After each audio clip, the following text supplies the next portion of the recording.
Bienvenidos a Girth Radio. Why don't we start with like the with an easy question, I guess. So your name's Henry, but you also have like a moniker, Culture Snap. Where did the Culture Snap kind of come from? Is that your like graffiti name, I guess? Yeah, I guess so. I just felt like going beyond, John Smith photography business. I wanted to cast a little bit of a vision of what I'm about, what I love, what my photography aspires to, and I wanted something a little playful and creative to put that out there rather than just my name, photography. And what is that vision that you're talking about? What kind of vision are you casting? That was very nice. Thank you. I love vibrant cultural expression. It's become maybe a cliche catchphrase, and when I have to write my bio or put it on a web page somewhere, but I do love vibrant cultural expression. I love unique culture. I love diversity. I love getting past the endless repetition of chain stores that block after block can happen in some parts of any big city. So I want to capture what's outside of that. I want to capture what's alive, what's thriving, what's coming from the cracks in the sidewalk and from the hearts of people, even going back centuries. If I can find that. You like it funky. I like it funky. Yeah. Put it on the business card there. Where did all this kind of come from? Because you have a background in like working with refugees, international interests, all that kind of stuff. Where was the initial spark for all that kind of came from? We're getting the Barbara Walters question. All right. Yeah. I'm gonna cry later. Yeah. Somewhere. Where did I have my first overseas trip that really kind of captured me on this? I'm not sure. I know, like, I did some inner city stuff in high school and in the U.S., and that just like blew my mind with, the disparity in society and yet the life that came out of that disparity to make a community happen. Like Detroit, this amazed me in the middle of high school. I went on a trip and, I was kind of getting out of my own self-centered world, or it pulled me out of that and helped me see like that there's service, and service can have joy in it, and there are people who are doing that with their lives. I think that kind of was definitely one of the early hooks for me. And then I had opportunities later to travel different places, and that kind of pulled it forward. But I would say even like Detroit, when I was in like grade 10 or 11 or something, and I was just blown away by people helping each other in the midst of the cracks, But you're also talking about characters too. Like this is a bit of a cliche, but some of those places like Detroit, the inner city places, things like that. Chicago's a good one too. New York is good. You get characters. Oh my goodness. I met a guy named Carnage in Okay. Detroit, that same trip. And he was like full of fire for doing what he was doing in that community work stuff that we were part of. And then I met another guy on the bus, and his name was the Black Sinatra. Oh. The Black Sinatra. Tell me about the Black Sinatra. Oh my goodness, that was a moment for the ages. We got on the bus, a whole group of us in our T-shirts from this service program. We were all of a certain shade, okay? Yeah. Certain bright and blinding shade. And you look like one of these things doesn't belong here. We weren't the normal the riders on that bus, I'm sure. And that guy came on and saw us, was a little bit surprised. And he also was a little bit tipsy. And he was saying stuff to us and engaging us a bit. And I saw an older, wiser man, African-American man, sort of shaking his head, embarrassed by that guy. But then the Black Sinatra, after saying his stuff, he had a little thing about on Marlboro, because he lived on Marlboro Street. And he kept adding that as a tagline to whatever he said. And he asked us if we could sing after he sung a few songs. And wait. How was his singing? Did he live up to the Black? Well, it'll come. So we sang some songs. We were a church group, and we were there for a church service group trip. And when we finished, he started singing a song, and this older man that had been shaking his head at him joined him. And oh my goodness, we all got chills. There was some tears. It was like Black Church. It was a black church on a Detroit bus. Yeah, with the Black Sinatra. Oh my goodness. And it just got something in all of us. And I don't think anyone on that trip probably forgot that. So that was like how something got hooked in me for people and characters. And I want to see beyond just characters and caricatures to real hearts and people, because that's what I think's there. But oh, I love characters. And there's been some good ones. And that was one of the beauties. Black Sinatra. The Black Sinatra. Yeah. How does it like when you travel now? Is it that you have your radar up or something? Are you looking for something, or like what is it that you're looking for now when you go to a place? And you've been to you've been to Uganda, Tanzania, Rwanda, all in the same part of East Africa. Yeah, that's some of the places I've been to. Yeah. So what am I looking for? I mean, I people who are open and receptive to engagement. You know, people who want to connect and are interested, and because the same's coming from me. So if I'm hoping that's in people I meet too. I want to learn. I want to hear what they're about, and so I'm looking for that. And so it's definitely the human connection thing. You know, I want to make a connection with people, and I do love when there's that extra spark of difference. You know, something that just cracks the mold of what I've come from, and is something fresh. You know. The woman I met in, I think it was Tanzania, wearing a whole thing of bananas on her head, you know, and walking with it, and with the most beautiful smile, you know. That's one example. You know, young people who are just full of life and bringing food to you as a stranger. They're bringing food to you over a hill in Tunisia, North Africa, years ago. You know, when our car pulled over, and just surprising us. All these things that don't make the stereotypes, headlines that people hear or see, you know, the warmth, the hospitality, those things, there's so much of that. So I'm loving finding that when I can. It is underreported, or when you go, because I've been to like Kenya as well, like when you go to those places, there's actually quite a bit of joy, even though they don't quote unquote have a lot, or they're poor, or like living in like kind of a mud hush hut or whatever. There's a lot of joy and a lot of like warmth, like you said, and it kind of, most people don't realize that. I think they just think that they're just hungry or starving or just like down, you know what I mean? But they've managed to find that community and kind of connect with each other and like make something out of it. Yeah, for sure. There's a wealth in that department and a poverty on our side that we don't always realize because of our abundance. And well done. That was good phrasing. Thanks. So we've got a lot to learn, and there's a lot to receive, and it definitely, when people travel, there's something to receive and to be open and to watch for and to learn from any place, any country. Yeah. So you're traveling now. You're collecting air miles. Before photography, you were doing some writing. I guess that's what kind of like that was your initial like platform to kind of get some of your creativity out into the world. I did. I have done some writing. Done a little bit of poetry, some short stories here and there.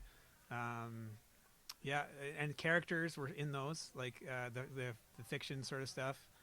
And then like themes in music. I've done some writing about what you find in different artists and in their music. So there's those kind of things. Yeah, that's been around for me. It's not as much lately. It's true. But yeah. Any particular musical artists?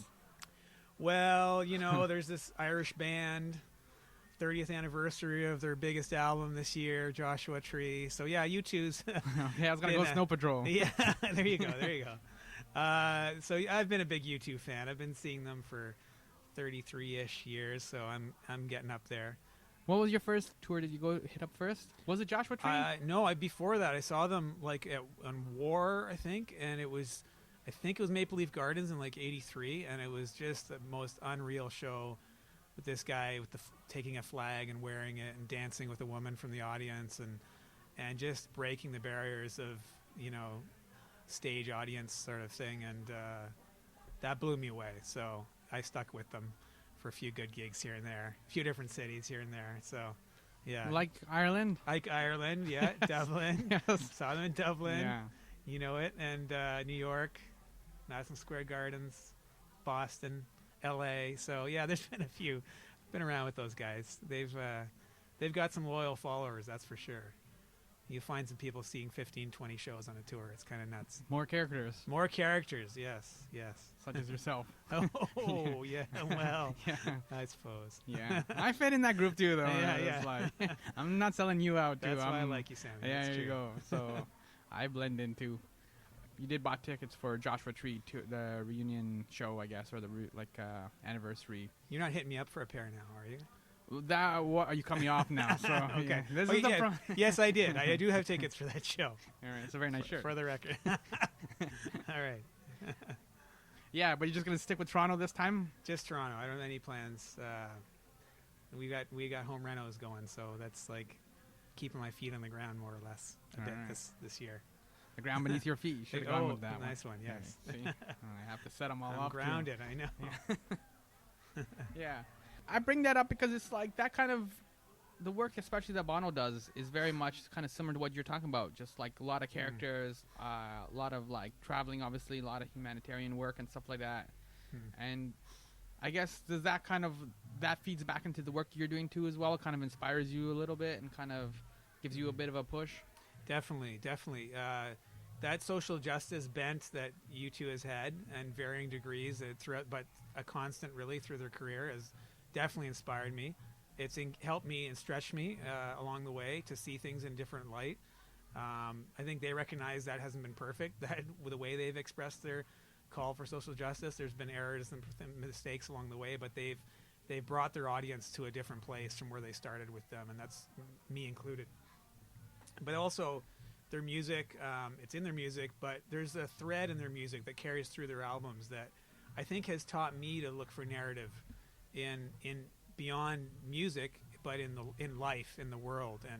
And I think even now in my artistic projects, I'm seeing narratives that thread through things, and I'm finding stuff that are like carrying me through creatively. And I think I learned some of that from following a band for years that has certain themes that they weave in different ways, but in every album a similar theme about love, about hope, about brokenness, about justice, and so I guess I picked up some skills in finding narrative because of that.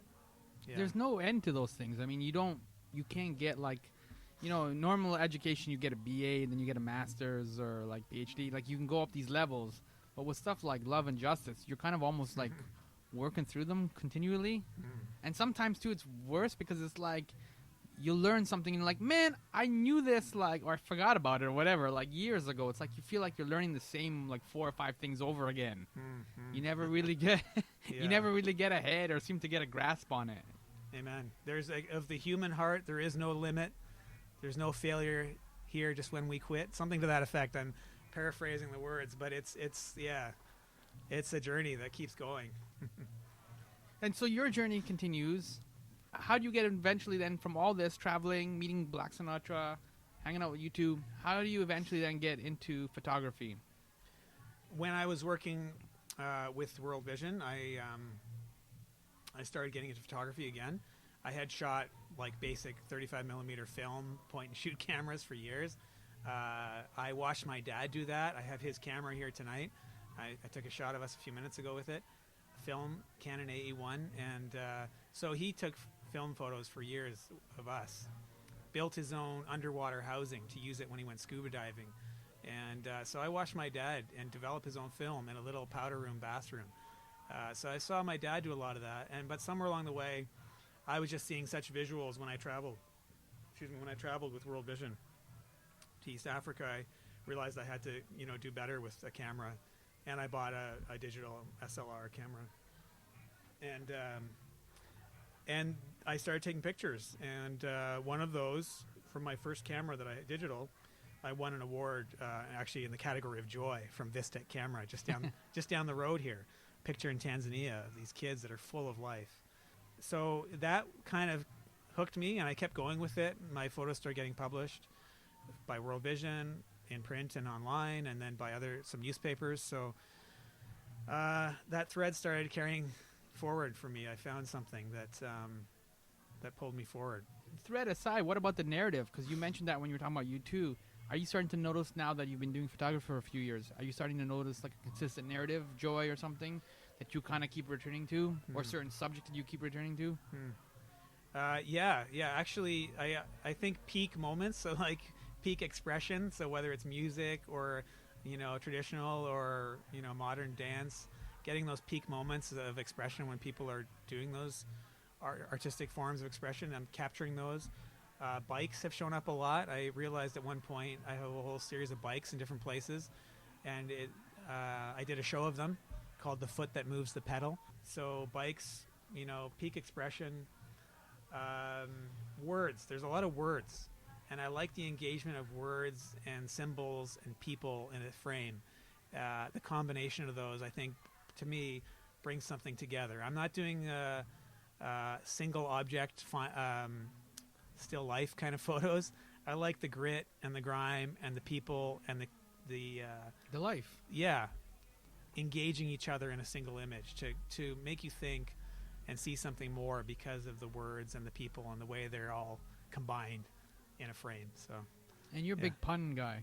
Yeah, so that's why words work for me. So, I had a giant picture of a picture of giant word Andy. It was from the Andy Warhol exhibit that was done earlier in the city, and a guy walking right beside it, wearing this really kind of classic cravat sort of tie thing, and he has got a bit of a unique look about him with his suit and his hair and this classic old school tie, and a bike in the foreground, of course, because the bikes keep showing up. But it's all happening. It's all coming together for him. And it was just like one of those photos that make me feel, yes, there's something there. Something's going on, and I got some good response to that one. So yeah. Do you feel that the photography also allows you to do like self-expression? Like when people see your photos, are they starting to because you've been doing it so long, can they see glimpses of you and your personality? That's a good question. Thank you. I was very I was really pleasantly surprised when at one of the art shows I do them every summer, several of them, and someone said to me, you can really see your nature in these images. There's a playfulness and a humor, and your character comes through, which I took as a real compliment. It wasn't someone I knew, someone who just spent the time walking around looking at all my images that I had hanging up. And so according to some people who see my stuff, they say such things. So that was a nice bit of feedback. And I do try to be playful, and I do title most of my images, and I try not to be too over the edge of cheesy, but more playful and engage what I'm seeing. So that was a nice compliment. It is a nice compliment. Yeah. Ooh, you've had some really interesting people. You've had some characters also buy your stuff. Ooh, yes. Yeah. Most notably, I didn't want to talk about it for a while when it happened, but it's a couple of years ago. And the late Rob Ford's mom bought one of my images when I was at the Toronto Outdoor Art Exhibit showing my stuff there. And that was quite a surprise. She told me it was going to be for him. An image that actually had been hung in City Hall thanks to great city councillor Janet Davis, who's been really supportive of my work. She had my stuff hanging in her office. I had heard that Rob Ford's staff, who was in the office at the time, had seen my images. And this one that she bought was one of Nathan Phillips Square and of the arcing over the skating pond. But at that time, it had been laid down with AstroTurf, football, marked with football markings. And I called it line of scrimmage. So you see a football field where you normally would be skating, and then the City Hall in the background. And to me, of course, playing on the political games that are going on, especially during his term of office. So that was quite a character for Toronto. Yeah, it was a character, see? So, and I ended up being in City Hall a couple of times when he was doing press conferences. I got photos of him during those, and so I had an interesting sort of thread of connecting with him a few times by nature of being around City Hall, and it was quite an interesting experience to have his family buy one of my images for him. That was in 2014. So. Didn't they have those barbecues too? They did have big events. I didn't go to any of those. Oh, you didn't get the to record. I was not. They didn't save you a hamburger or something no, like. I'm sure there was one for me, but I know I was not on the list. Okay. Yeah. So. Other than Rob Ford, anybody else? Well, I had the privilege of being able to give one of my photos to Joni Mitchell. Yo, really? Not directly, but they had the Illuminato Festival tribute to her a few years ago, And I have this image which has some street art that says, "What would Joni Mitchell do?" It's one part of the image. There's a bicycle wheel in the foreground, streetcar in the background, another scene probably, and some nice stuff. And I just find that I'm really happy with the image as a whole, how it all came together. And there's a pair of shoes tied together, hung over the top of the power lines. Well, and the corner. stay out of that hood. So yeah, nice one. So I get so much feedback on that image, and I thought, well, they're doing a tribute to Joni Mitchell. I should see if they would give this image to her. I'm not trying to meet her. I'm not trying to get money out of it.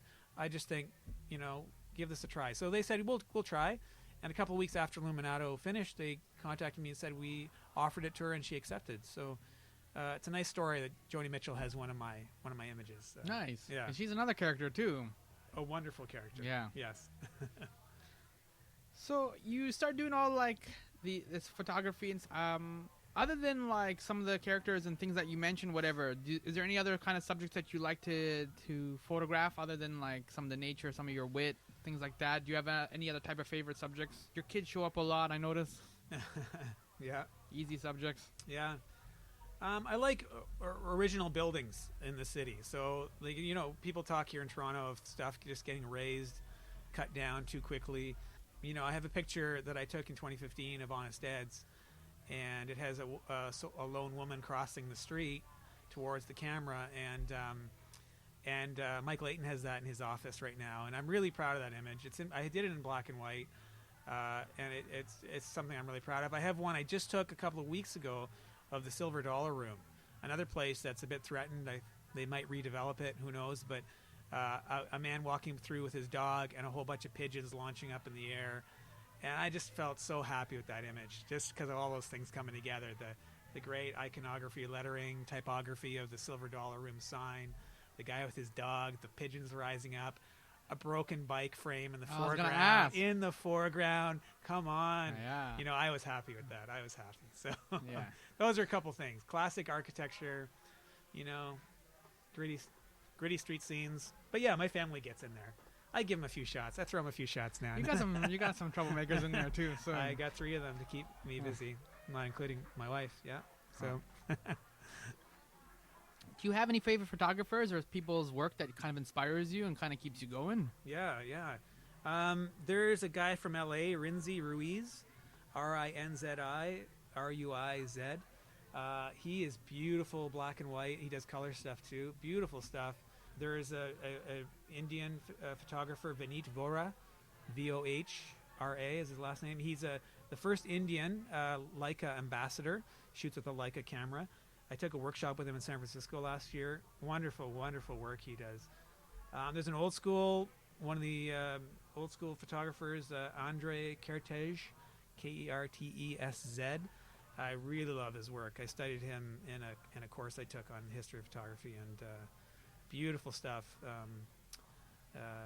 from Europe and in the U.S. So black and white, beautiful stuff. So those are a few that really appeal to me. Yeah, there's more. There's all kinds of the classics that Henri Cartier-Bresson, Yeah. So yeah. You have something kind of cool coming up though right now. We're gonna segue to the present now. Nice. This is really super duper exciting. You Awesome. have an exhibit at Contact. My first ever Contact Photography Festival exhibit happens May every year. This is their 20th anniversary of the festival, and I'm doing a show about taxi drivers of Toronto. I started this in 2013, and here it's 2017, and it's coming to fruition. How do you know you have a collection is quote unquote complete, or you have enough to like you mentioned that you had a display on bikes, for example, and in Contact you have one on all these different taxi drivers. Are you looking what is it? Is it based on number, or you just feel like you have enough really strong images, or what kind of how do you know it's done? Yeah. How do you know when to pull it out of the oven? Yeah, I know. I had a nagging feeling over the last several months. I applied back, I guess, last year to Contact, but I had this nagging feeling at the beginning of this year, there's just, part of my thing was to shoot the taxi driver in a unique neighborhood of the city each time. So I wanted to just get diversity of the city, celebrate taxi drivers. I want to show the best of the taxi drivers of Toronto and of the neighborhoods and of the diversity of our city. And I just kept thinking, there's another neighborhood. There's so many more pockets that I could capture taxi drivers in. But I had, I just also felt good of what I had, really good, and I just didn't have a single female taxi driver in my collection of images of great people who I met and took portraits of.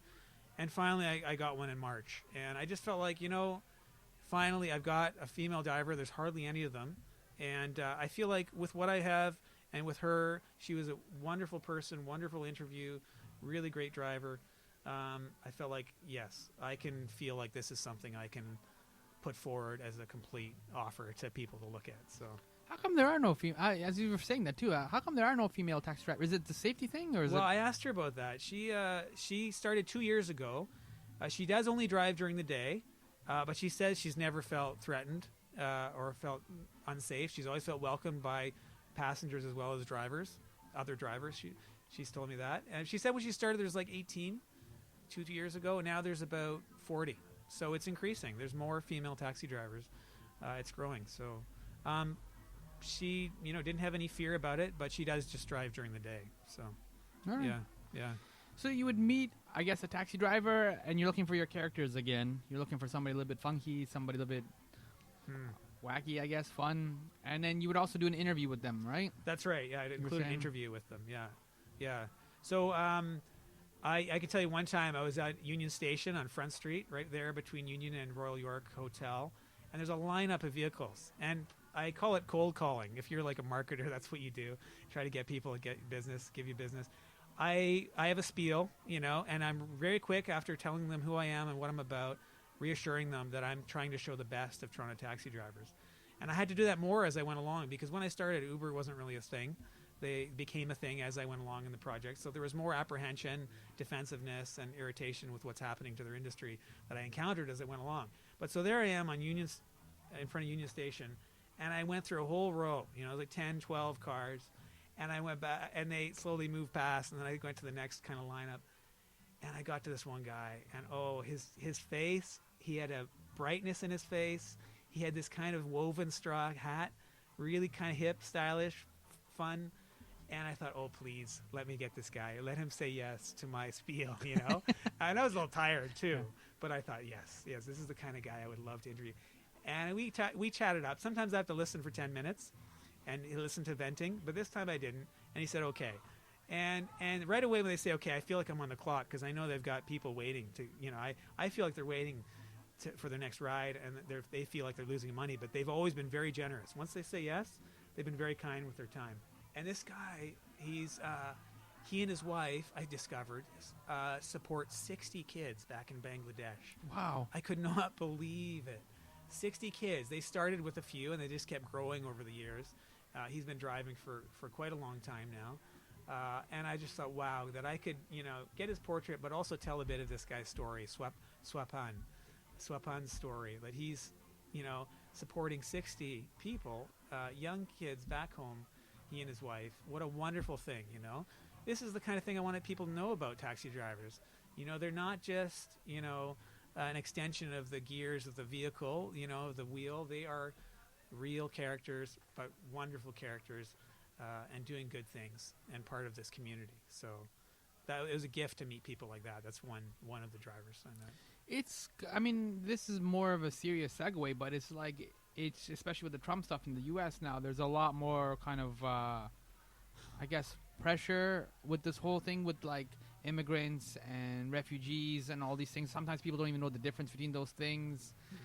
As somebody who's kind of been working in different things with World Vision, trying to do something with the taxi drivers, obviously a lot of taxi drivers are not like local people, right? So how do you respond to some of that stuff? I know it's a heavy question, but it's like, it'd just be good to have a different voice or somebody that like kind of have a different comment or different perspective.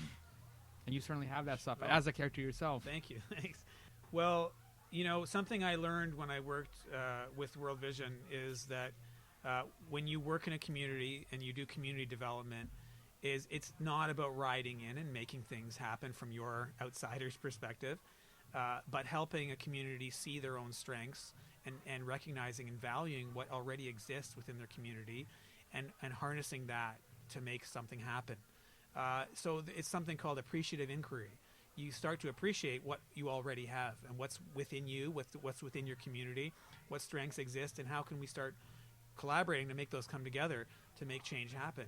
And so it's not about just an external person riding in, but maybe helping facilitate some of that process to see that more, what's within. So there is great wealth in all of these people that are coming from other countries and bringing unique perspectives and strengths to our culture. And I'll never forget, my job before World Vision was working with refugee claimants, newcomers also to Canada. Matthew House. Yeah. Great organization here in Toronto, Matthew House. And I'll never forget, we would welcome people who just arrived in Canada within their last few days, and they're there and they have nowhere to go. And we'd open the door and people would come and be brought by different means. I'll never forget a taxi driver, never got his name, but he brought someone to our door. It was in winter time, and this guy was wearing a short sleeve shirt and sandals. And I think he had just come from the airport. He had nowhere to go. Somehow this taxi driver heard about us. So I think that could be one of the places that I realized, I started to get an intrigue in taxi drivers more than I had. And so that's like a resource. There's a network of taxi drivers who communicate and talk to each other. They are another layer of, the social structure, the safety net, the community that holds this city together. And people don't see that, but they help that guy. And they're doing that for other people too, every day. In some way, big or small, that network is working to do something good in this city. And that's just the taxi layer of immigrants and newcomers. You could, cut through any other layer of where you may find people who are newer to Canada. We're all new, and most of us are new in some ways. So there's a great strength there that people don't see, and I'm hoping some of that can come out through this exhibit that I'm doing.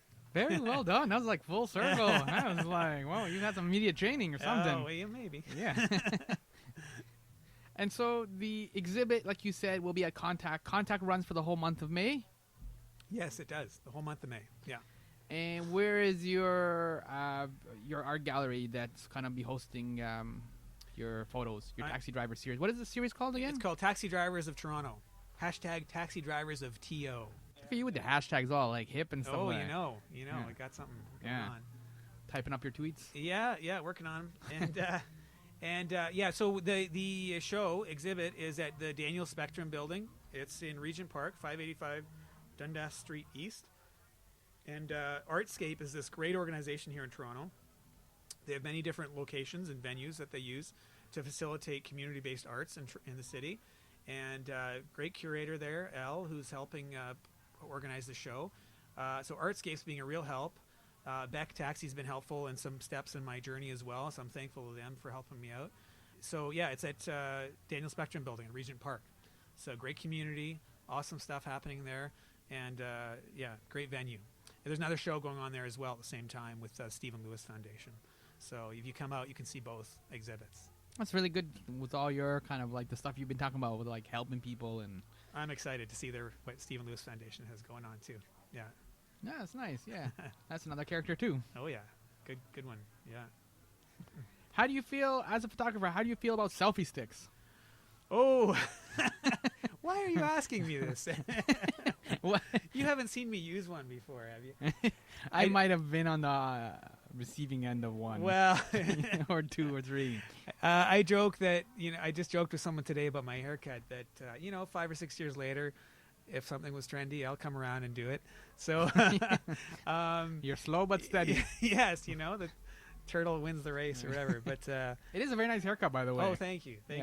It's a good thing this is radio, right? Yeah. So I have used one as experimental purposes, but I'm not a big fan in big public places and definitely museums and all that kind of stuff. So I try to go for the artsy shots, but I am willing to cut loose and not hold myself to too harsh a standard, so I can have some fun with my friends too. So that's fair. There you go. That's tough but fair.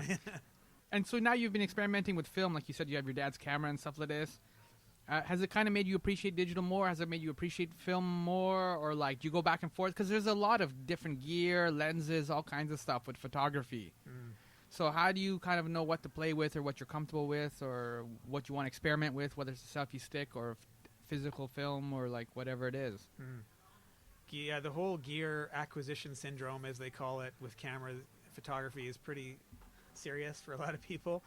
But I do like those times when I can just get back and have one lens and the one camera with one lens. So that's what I'm doing with my dad's 28 millimeter lens on his film camera. And I'm only on my second roll, so I haven't developed any of them yet. So I can't tell you whether anything's really actually showing up decent or not. The thumbs in the frame or something? Maybe. I can't look at the back and see what happened right after I take the shot. Gotta wait a couple of weeks. So, but I like the feel of it, and it's definitely slower and more methodical. I've got to make sure the focus is right and settings are right, and more. So it's slower. The Arcade Fire song, We Used to Wait. We used to wait for it. Yes, that song is good and true. And I'm experimenting with heading back that way. So You talking about photography or Arcade Fire? Going back to Arcade Fire. I like Arcade Fire. Saw them in Chicago a few years ago. It's a good show. So Neon Bible. So I'm experimenting with stepping it back a bit. I won't let go of digital, but I like some of the retro digital cameras that are out there now. Some nice models you can choose from. And throughout the summertime too, you do a number of kind of festivals or kind of marketplace types events. Is that what they kind of called, or like what do you call you in your booth? Arts fairs, community arts fairs. Yeah. Are you going to be doing any of those after the contact wraps up in May, or like people will see you around the city? Yeah, I'm gonna do one in June in Liberty Village. I think it's like June 10th or 12th. June 10th, Liberty Village Art Crawl. My first time doing something on the west side. Well, I did Queen West Arts Crawl, but never done anything in Liberty Village before. So I'm doing that. They should dig your stuff. Yeah, I hope so. Yeah. You got pillows too. I got pillows now. I know. I have a pillow. It's really soft. Oh yeah. Yeah, it made me doze the other day. So yeah, awesome. It's doing its job. Yeah. So your work puts me right to sleep. Yes, thank you. If you need an endorsement, just let me know. I'm happy to think this through again. I'm not so sure. I'm always here for an endorsement. All right. I got your back. Pillows are yes, doing all right, I think. So it's I got to try something different. So yeah.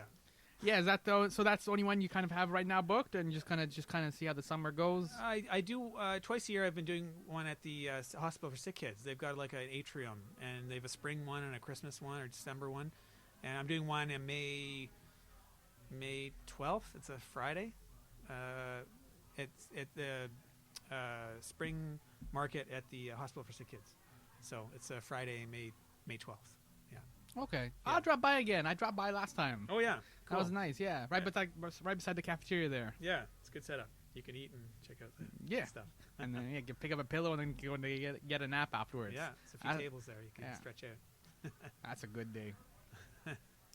So once again, the Contact Festival begins May 1st. Yeah, May 1st. The opening is May 2nd. Opening night, May 2nd in the evening. So like 6 to 9, May 2nd. And you are all online at CultureSnap. CultureSnap.ca. Yeah. And before you go, we have to mention one of your brothers is a filmmaker too. Oh yeah, my younger brother has done some cool short films. Yeah, my brother Joel. Different setting in different parts of the world. Yeah. That's another character too. He's another character. Yeah. He's encounters the share characters. He did a Contact show like back at the beginning of Contact, probably like late 90s just after it started. So I guess I'm following in my younger brother's footsteps. Don't tell him that. No. Because he'll, anyways. But yeah, he's very creative, lives out in LA, and does some neat stuff with films. Yeah. Did your dad ever want to do like some sort of like Contact or kind of get? I know because he was working back in the day when there wasn't internet and things like that, right? So the avenues for distribution for photography were very limited. But did he ever want to do something? Like he built the darkroom, like you kind of said, and he was experimenting and doing stuff. Like he obviously had a passion. Did he want to get it out there somehow, or was just happy just showing like the kids? Yeah, he did a lot of it for family stuff and then for his work. But he's more, engaged with sort of engineering type level stuff, and I think the arts side that came through in me came from my mom more. My dad obviously very creative, but a lot of technical skill in doing what he was doing too.